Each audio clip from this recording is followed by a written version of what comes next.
Hello everyone and welcome to episode number 4 of the Candlestick course for beginners. My name is Mr. Crypto Tracker and I'm going to teach you how to trade with candlesticks.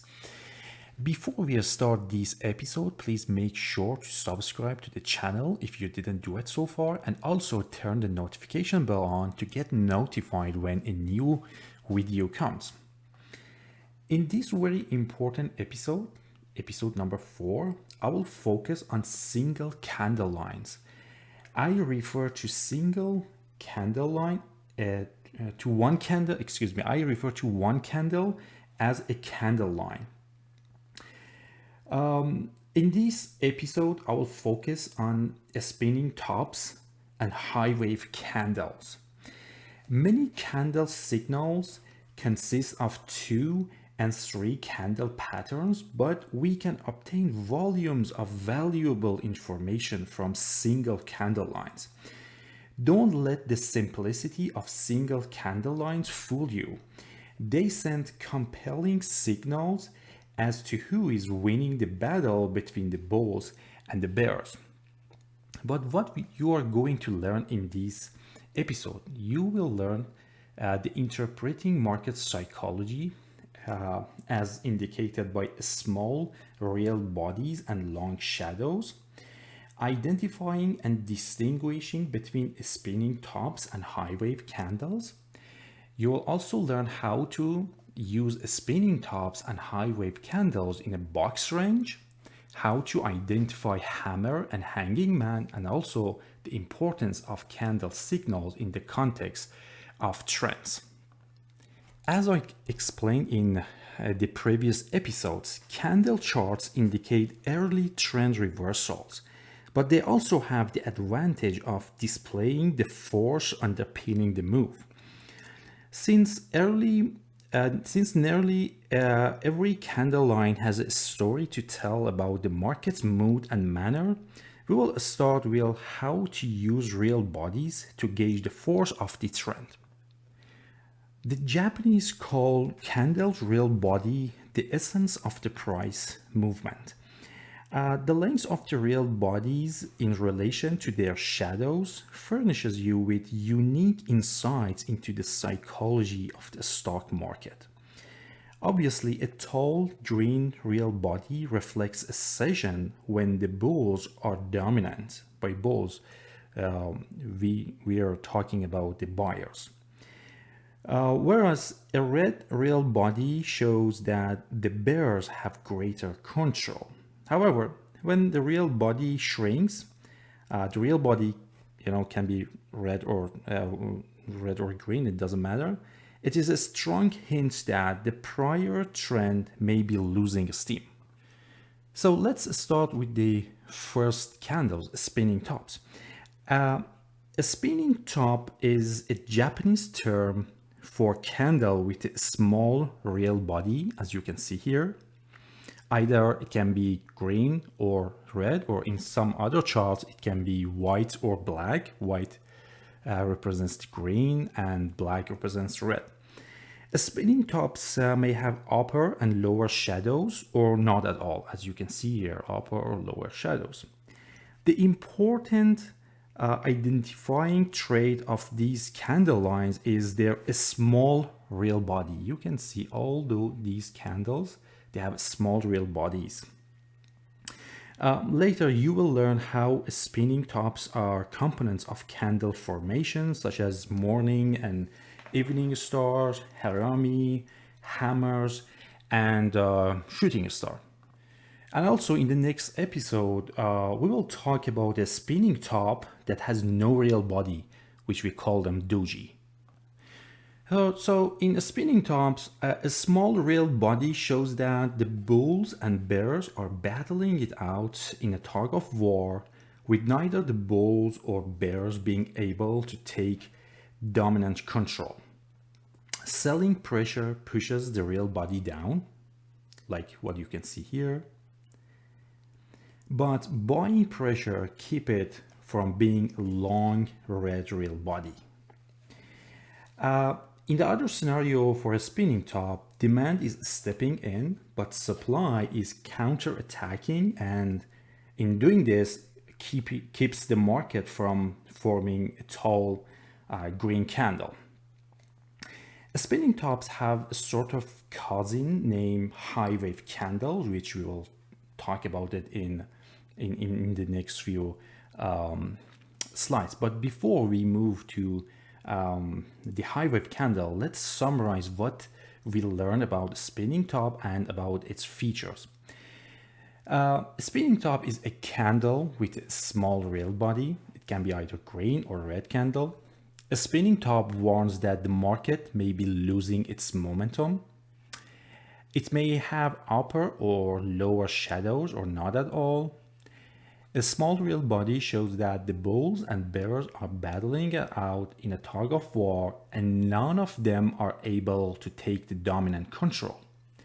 Also, spinning tops translate into indecision on the part of the bulls and bears. It means none of them are dominant in the trend. Also, spinning tops moving sideways in a consolidation pattern or box range are not signaling a trend reversal or shift. So they are useless in the box range. Also, spinning tops have no trade implication with the box range environment. So let's move to the next one. High wave candle. As I just said, spinning tops have a sort of cousin named high wave candles. These are high wave candles. High wave candles also have small real bodies, as you can see. Either it can be red or green again. To qualify a high wave candle, these candle lines must not only have small real bodies, but also long upper and lower shadows, as you can see here. The shadows of high wave candles need not be the same size, but both the upper and lower shadows have to be unusually long. As you can see here, they are unusually long compared to the real bodies. Another point is that if spinning tops translate into indecision on the part of the bulls and bears, we already talked about this point, high wave candles indicate downright confusion. As you can see here, the long upper shadows mean that sometime after the sessions open, buying pressures put the price to an extended high. During the same session, selling pressure drove the price to a protracted low. It drove the price all the way down to this part. However, by the session's close, the price returned almost to the open, to the opening price. So that means confusion. This is confusion.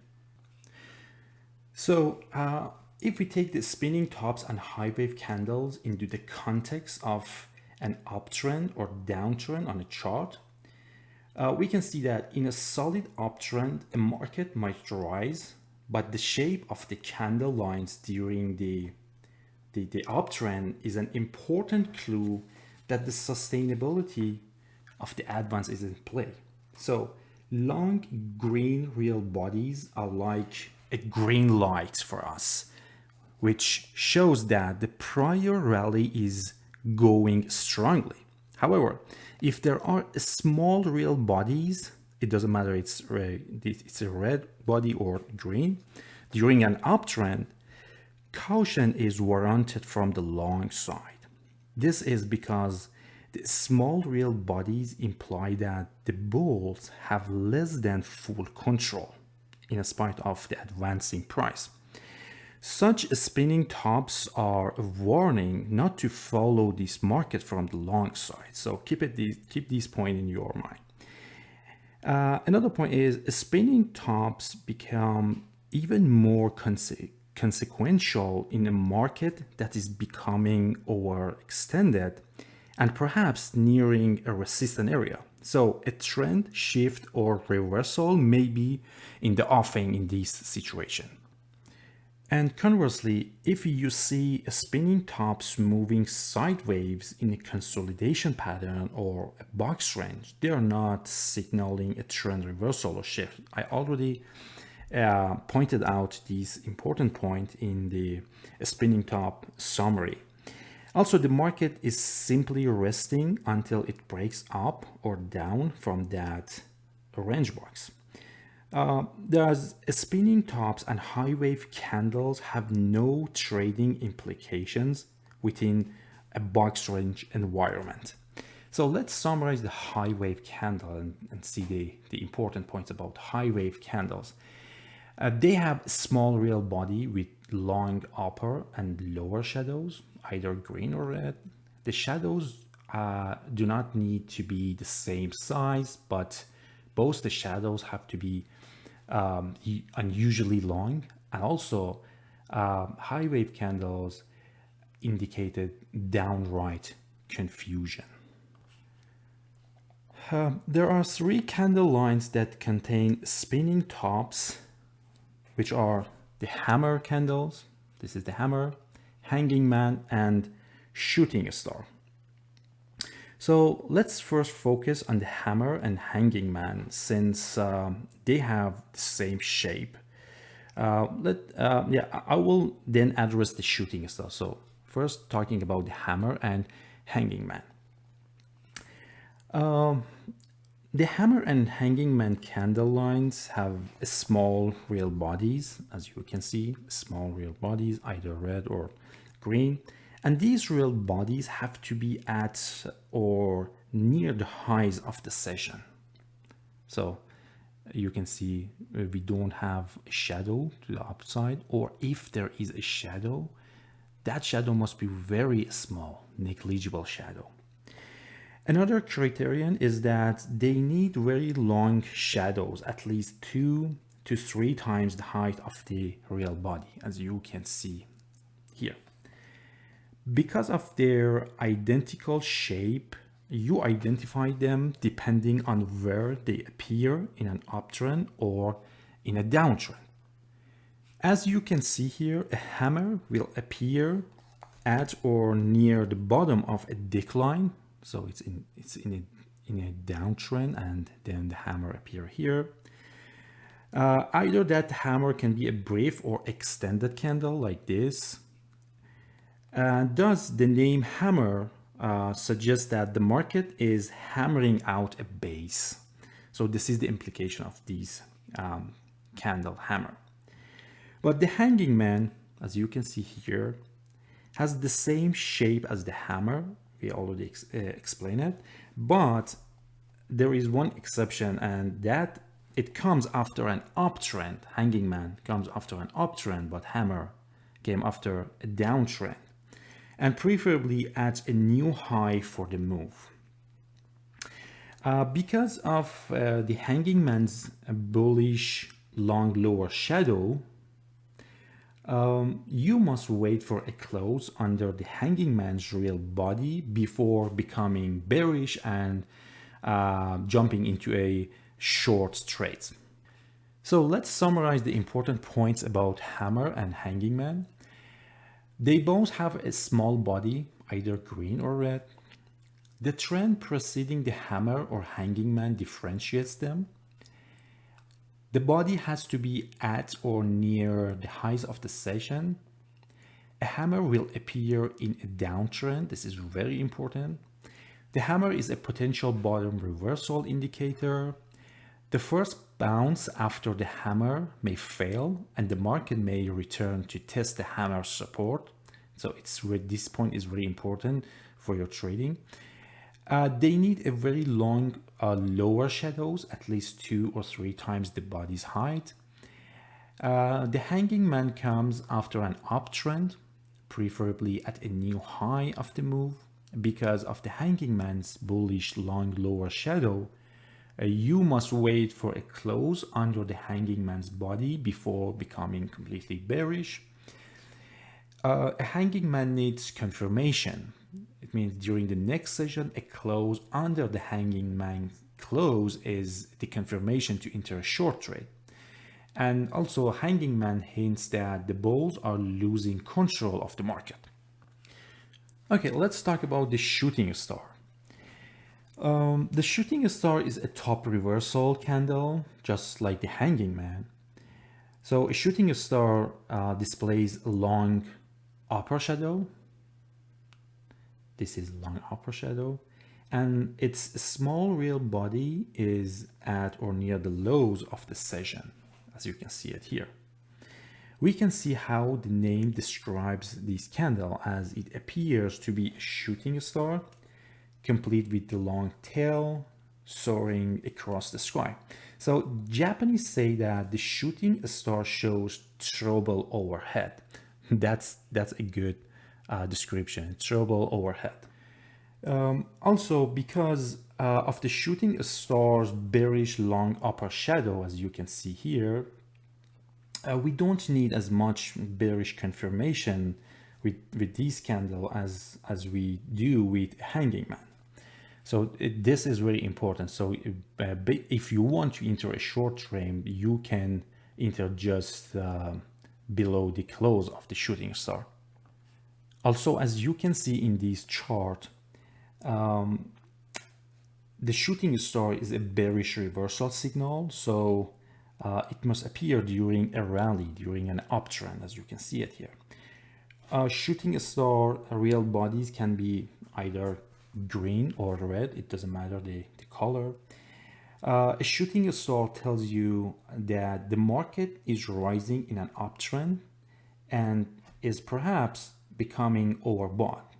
Finally, the bulls refuse to pay any more prices. So the shooting star forms as the sessions opens near or at what will turn out to be the low here. So these are the important points about the shooting stars. Let's summarize the shooting star. It is a top reversal line or bearish reversal signal. The body can be either green or red. The market should be in an uptrend. The shooting star has a long upper shadow with a small body, which is at or near the lows of the session.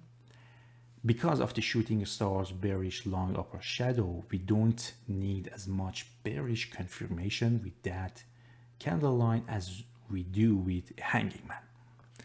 Also remember, a long upper shadow on any candlesticks means selling pressure. So this is a very good point to keep it in your mind.